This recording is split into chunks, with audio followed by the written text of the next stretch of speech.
In this video, I'm going to show you how you can easily fix Do Not Disturb not working on your iPhone.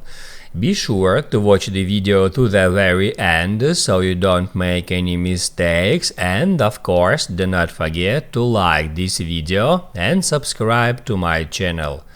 So let's begin, and first off, let's enable Do Not Disturb.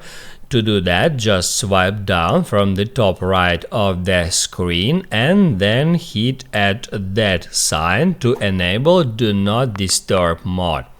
Also, you can hold down on it and select Do Not Disturb mode in that way.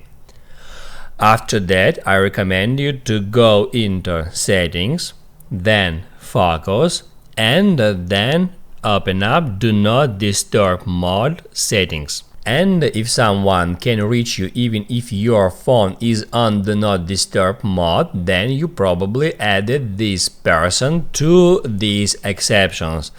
At the top of the screen you can find Allow notifications from people and from apps.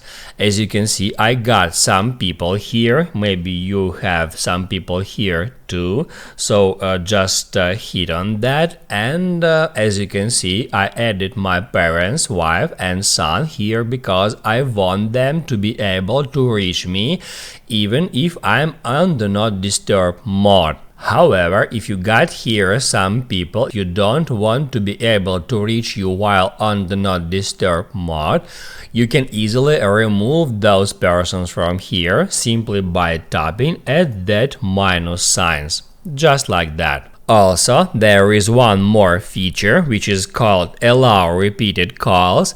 If this feature turned on, a second call from the same person within 3 minutes will not be silenced. So, if someone keeps bothering you with their repeated calls, you can just turn off this feature.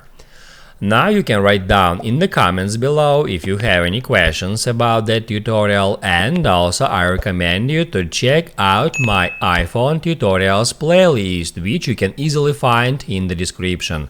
Hit the like button if you liked that video, and see you in the next one.